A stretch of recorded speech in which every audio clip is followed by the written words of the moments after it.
प्यारे बच्चों, इंटरमीडिएट परीक्षा 2022 क्लास 12 विषय अर्थशास्त्र का मॉडल प्रश्न पत्र जेसीईआरटी द्वारा जारी कर दिया गया है। यदि आप लोगों ने उसे डाउनलोड नहीं किया है तो उसका लिंक डिस्क्रिप्शन में दिया हुआ है, वहां से डाउनलोड कर सकते हैं।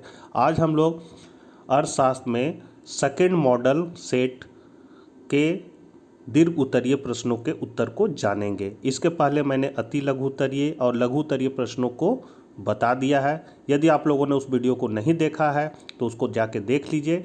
ये सेकेंड पार्ट है जिसमें हम लोग दीर्घ उत्तरीय की चर्चा करेंगे।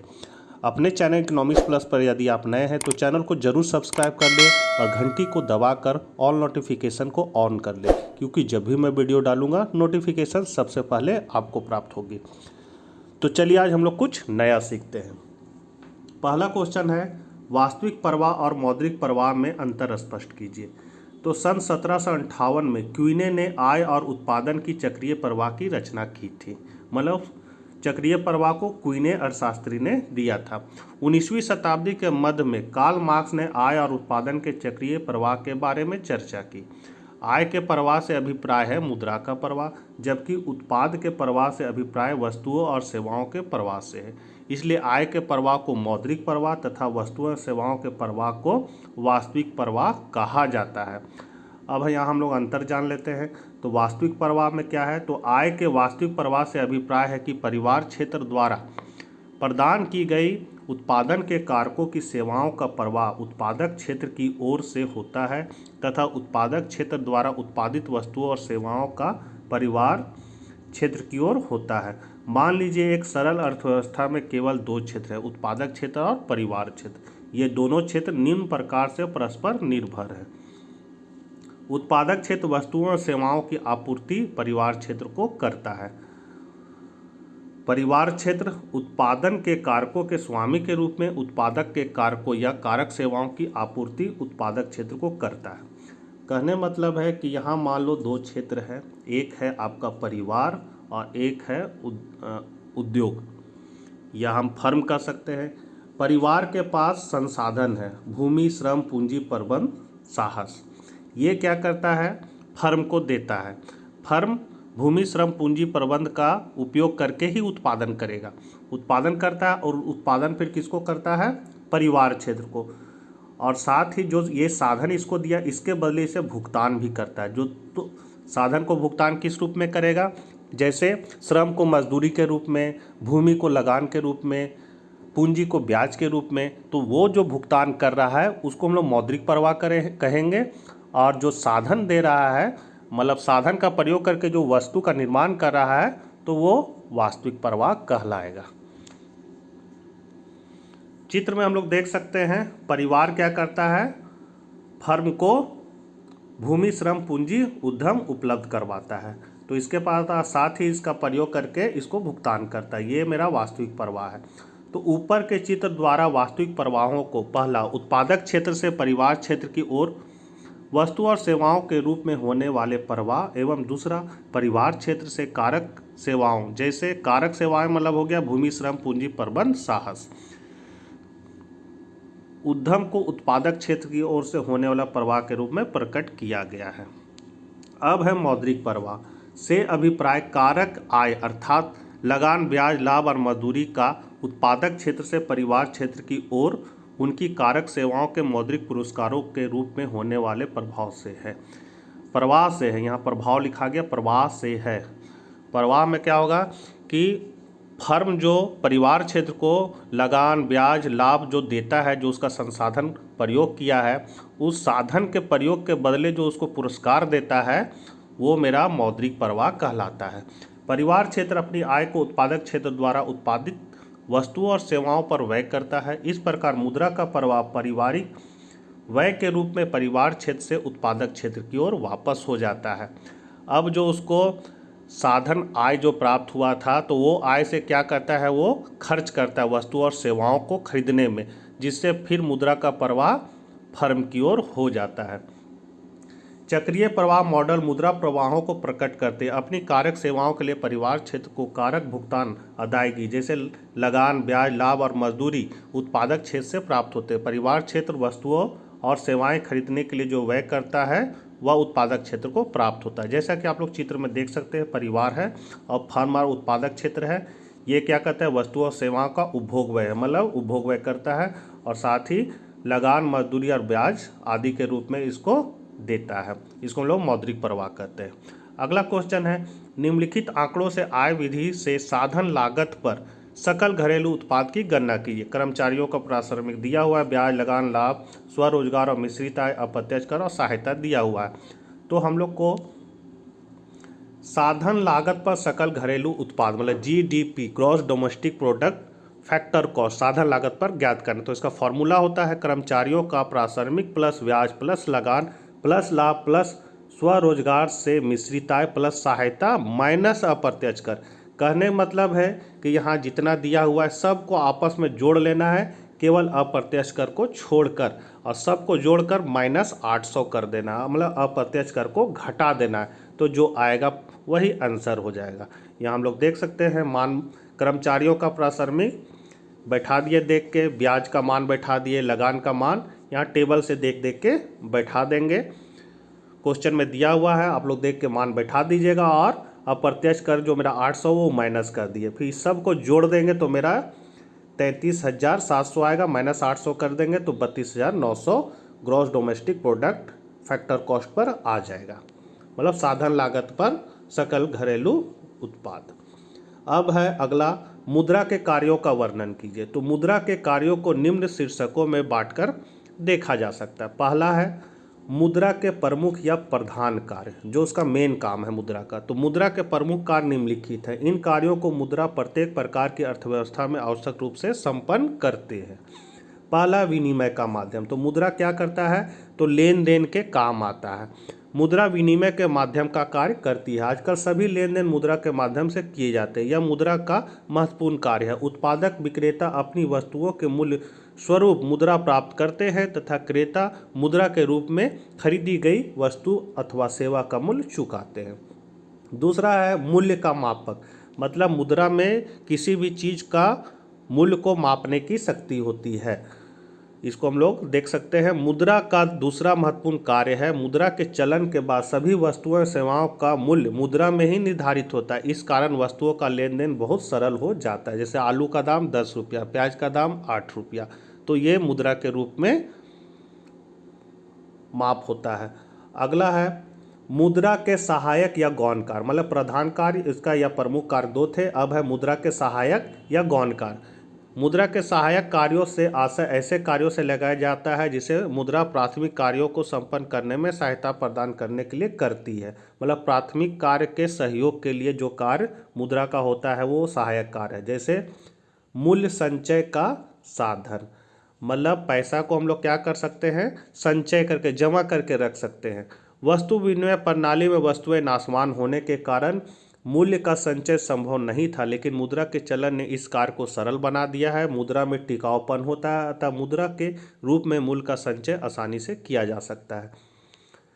भावी भुगतान का आधार, भावी भुगतान मतलब हम लोग भविष्य में भी उधार को चुका सकते हैं, ये मुद्रा के माध्यम से ही हो सकता है। मुद्रा ने भुगतान भविष्य में करना संभव बना दिया, क्योंकि मुद्रा के मूल्य में ज़्यादा उतार चढ़ाव नहीं होता है। वर्तमान समय में अधिकांश व्यापारी लेन देन उधार पर आधारित होते हैं। मुद्रा के माध्यम से भविष्य में उधारी की रकम को आसानी से प्राप्त किया जा सकता है। तीसरा है क्रय शक्ति हस्तांतरण, मतलब एक दूसरे को जो हम लोग हस्तांतरण करते हैं, पैसा को, क्रय शक्ति को हस्तांतरण करते हैं। मुद्रा के द्वारा क्रय शक्ति को एक स्थान से दूसरे स्थान पर तथा एक व्यक्ति से दूसरे व्यक्ति को आसानी से हस्तांतरित किया जा सकता है। मतलब क्रय शक्ति मतलब जो पैसा है उसको हम लोग आसानी से एक दूसरे को देंगे और वो सामान हमको एक जगह से दूसरी जगह या मेरे घर तक दे भी सकता है, या हम दुकान में जाके खरीदेंगे, तो वो है क्रय शक्ति का हस्तांतरण। उदाहरण के लिए यदि कोई व्यक्ति भरतपुर से जयपुर जाकर बसना चाहता है तो वह आसानी से अपनी भरतपुर की संपत्तियों को बेचकर मुद्रा प्राप्त कर सकता है तथा उस मुद्रा से जयपुर में संपत्ति खरीद सकता है। मुद्रा एक तरल संपत्ति है, इसलिए इसे लाने से ले जाने में कोई कठिनाई नहीं होती है। अगला है मुद्रा के आकस्मिक कार्य। तो मुद्रा के कुछ आकस्मिक कार्य भी संपादित करती, इन कार्यों से मुद्रा और भी सुविधाजनक व उपयोगी माध्यम बन जाती है। ये कार्य निम्नलिखित है। पहला, सामाजिक आय वितरण, तो मुद्रा सामाजिक आय के न्यायपूर्ण वितरण को सरल बनाती है। आजकल उत्पादन कार्य बड़े पैमाने पर किया जाता है जिसमें उत्पत्ति के विभिन्न साधनों का महत्वपूर्ण योगदान होता है। इन सभी साधनों में उत्पादन से प्राप्त आय को न्यायपूर्ण ढंग से वितरित करने में मुद्रा हमारी सहायता करती है।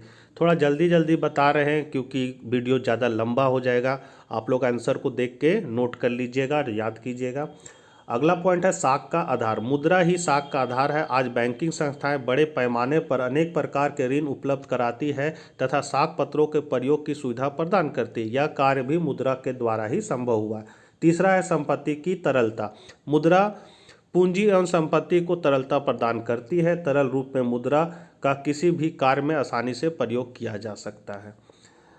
मुद्रा के अन्य कार्य, तो मुद्रा द्वारा उपरोक्त कार्यों के अतिरिक्त और भी कुछ कार्य किए जाते हैं। इन कार्यों को अन्य कार्यों की श्रेणी में रखा जाता है। अन्य कार्य में निम्नलिखित है, जैसे शोधन क्षमता का सूचक, तो किसी भी व्यक्ति के पास मुद्रा की उपलब्धता के आधार पर ही उसकी शोधन क्षमता का मूल्यांकन किया जाता है। इससे ही उस व्यक्ति की ऋण चुकाने की क्षमता का अनुमान लगाया जाता है।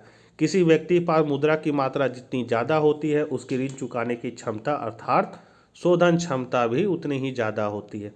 अगला है निर्णय का वाहक। मुद्रा व्यक्ति को अपने धन को विभिन्न कार्यों में विनियोजित करने के संबंध में निर्णय लेने में सहायता करती है। यह मनुष्य द्वारा आर्थिक निर्णय लेने में सहायता प्रदान करती है।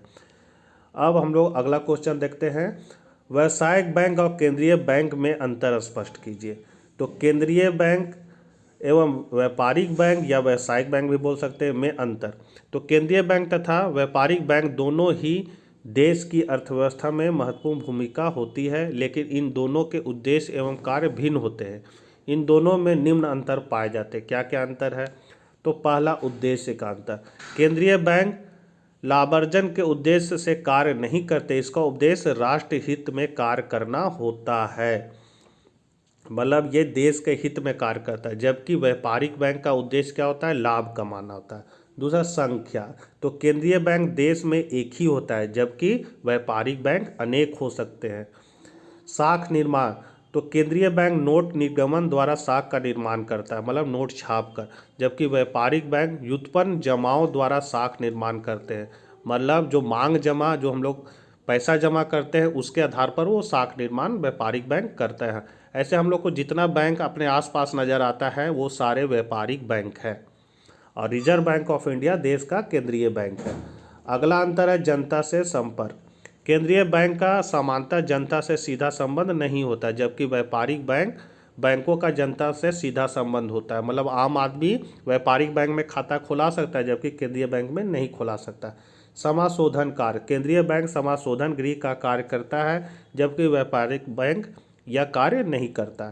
साख पर नियंत्रण, तो केंद्रीय बैंक साख नियंत्रण का कार्य करता है जबकि व्यापारिक बैंक साख निर्माण का कार्य करता है। साख नियंत्रण मतलब होता है बाजार में अगर ज़्यादा पैसा आ जाता है तो मुद्रास्फीति बढ़ने का चांस हो जाता है या फिर मुद्रा संकुचन हो सकता है। इससे क्या होता है? अर्थव्यवस्था में उथल पुथल हो सकता है, तो ये साख नियंत्रण केंद्रीय बैंक करता है। जमाएं, व्यापारिक बैंकों को केंद्रीय बैंक के पास अपनी जमाओं का एक निश्चित प्रतिशत जमा करना होता है। जनता से यह सीधे जमाएं स्वीकार नहीं करता है, जबकि व्यापारिक बैंकों में ग्राहक अपनी इच्छानुसार पैसा जमा करते हैं। मतलब केंद्रीय बैंक है सो व्यापारिक बैंक से एक निश्चित प्रतिशत के रूप में जमा लेती है, जबकि आम आदमी व्यापारिक बैंक में अपनी इच्छा अनुसार जितना मन हो उतना जमा कर सकता है। ऋण प्रदान करना, यह व्यापारिक बैंकों को ऋण प्रदान करता है और व्यापारिक बैंक का क्या है? यह व्यापारियों, उद्योगपतियों आदि को ऋण प्रदान करते हैं। अगला है मौद्रिक नीति, यह राष्ट्र हित में मौद्रिक नीति बनाता है, जबकि व्यापारिक बैंक केंद्रीय बैंक द्वारा बनाई गई मौद्रिक नीति के अनुरूप कार्य करते हैं, मतलब जो ये मौद्रिक नीति बनाएगा उसी के अनुसार ये कार्य करेगा। स्वामित्व, तो अधिकांशतः देशों में इन बैंकों पर सरकार का स्वामित्व होता है, जबकि व्यापारिक बैंक निजी व सरकारी दोनों स्वामित्व वाले होते हैं। बैंकिंग व्यवस्था में स्थान, यह शीर्ष बैंक की भूमिका में होता है, मतलब सबसे हेड पर रहता है। व्यापारिक बैंक, ये बैंक केंद्रीय बैंक के निर्देशन में कार्य करते हैं तथा बैंकिंग व्यवस्था में इकाई मात्रा होते हैं। सरकार का बैंकर, तो केंद्रीय बैंक सरकारी बैंकर के रूप में कार्य करता है, जबकि व्यापारिक बैंक प्रायः सरकारी बैंकर के रूप में कार्य नहीं करते हैं। और लास्ट अब क्वेश्चन है, उपभोग की सीमांक प्रवृत्ति एमपीसी में परिवर्तन का समग्र मांग पर पड़ने वाले प्रभाव की व्याख्या करें। एक उपयुक्त रेखा चित्र से कीजिए। मतलब एमपीसी में अगर जो परिवर्तन होता है तो उसे समग्र मांग में क्या परिवर्तन होता है उसकी व्याख्या चित्र के माध्यम से करना है। तो समग्र मांग का फॉर्मूला होता है AD बराबर Y बराबर C प्लस I। मतलब Y हो गया आपका समग्र मांग, या इसको हम लोग I भी बोल सकते हैं। C हो गया उपभोग और I हो गया विनियोग। साथ ही C बराबर A प्लस BY होगा। मतलब जो उपभोग होगा वो क्या होगा, आय पर निर्भर करता है। और यहाँ जो B है वो मेरा MPC है। और I बराबर आय होता है, मतलब विनियोग होता है। अब उत्पादन का संतुलन कैसे होगा, तो उसका फॉर्मूला आता है Y बराबर 1/1 माइनस MPC और यहाँ गुना में I। इसको हम लोग चित्र से दिखा सकते हैं। ये चित्र है, यहाँ हम लोग देख सकते हैं ये उपभोग का रेखा C है और ये C प्लस I रेखा है। मतलब अर्थव्यवस्था में जब विनियोग हो तो ये रेखा उपभोग का रेखा बदलकर C प्लस I हो जाता है। यहाँ B का मान 0.5 है। अर्थव्यवस्था में I OY हुआ है। अब यहाँ हम लोग सीमांत उपभोग प्रवृत्ति मतलब MPC में परिवर्तन के आधार पर समग्र मांग को देखेंगे, जैसा कि आपका क्वेश्चन में पूछ रहा है। मतलब MPC में परिवर्तन का समग्र मांग पर पड़ने वाला प्रभाव। तो यहाँ दो केस है। जब MPC बढ़ती है तो जब MPC बढ़ने से गुणक का मूल्य बढ़ जाएगा और निवेश का प्रभाव कई गुना बढ़ जाएगा, जिससे राष्ट्रीय आय में बढ़ोतरी होगी और समग्र मांग बढ़ेगा। कहने मतलब है कि सीमांत उपभोग प्रवृत्ति जो है उस पर गुणक निर्भर करता है। गुणक क्या है, तो विनियोग में प्रारंभिक वृद्धि के फलस्वरूप कुल आय की अंतिम वृद्धि को ही हम लोग गुणक कहते हैं। अगर अर्थव्यवस्था में हम 100 रुपया लगाएंगे तो वो मेरा अगर गुणक आगे की ओर कार्य कर रहा है तो वो 100 रुपया मेरा 200 रुपया बन जाएगा। तो इसका मतलब है यहाँ पर MPC के मूल्य अगर बढ़ेगा तो निवेश मतलब गुणक भी काम करेगा और आपका राष्ट्रीय आय बढ़ेगा। राष्ट्रीय आय बढ़ने से समग्र मांग बढ़ेगा। अब है जब MPC घटती है तो MPC घटने से गुणक का मूल्य घट जाता है, जिससे निवेश का प्रभाव कई गुना घट जाता है। इससे राष्ट्रीय आय में कमी होगी और समग्र मांग घटेगा। जैसा कि हम लोग चित्र में इस चित्र में हम लोग क्या देख रहे हैं, इस चित्र में देख रहे हैं कि पहले आय OY था। जब उपभोग की रेखा बढ़कर या समग्र मांग की रेखा बढ़कर C प्लस I होता है तो मेरा आय बढ़कर OY1 हो जाता है। यहाँ पहले जो मेरा MPC मतलब MPC को हम शॉर्टकट में B माने हैं, 0.5 था जो बढ़कर हो गया 0.6। तो इससे आय बढ़ेगा। और यदि MPC घटता है तब क्या होगा, तो MPC घटने से निवेश उल्टा काम करेगा, निवेश घट जाएगा, जिससे राष्ट्रीय आय घटेगी। राष्ट्रीय आय घटने से समग्र मांग भी घटेगा। जैसा कि इस चित्र में हम लोग देख सकते हैं 0.6 से घटकर MPC 0.4 हो जाता है। तो मेरा ये उपभोग का रेखा, ये C प्लस I का रेखा है। पहले I OY था जो घटकर OY1 हो जाता है। तो ये MPC का प्रभाव है। तो बच्चों वीडियो को ज़्यादा से ज़्यादा ज़रूरतमंदों को ज़रूर शेयर करें। कोई समस्या हो कमेंट बॉक्स में लिखें। और ये सब जो तामझाम अपना लोगो लगाए हैं, ये मेरा कंटेंट बहुत सारे चैनल वाले कॉपी करके सेम अपने चैनल में दिखा रहे हैं, इसीलिए मैं ये लोगों को लगा दिया। मतलब ये जो नोट्स बनाए हैं इसी को ये लोग कॉपी करके अपने माध्यम से समझा रहे हैं। तो आप लोग थोड़ा सा ध्यान दीजिए। तब तक के लिए आज्ञा दीजिए। जय हिंद, जय भारत।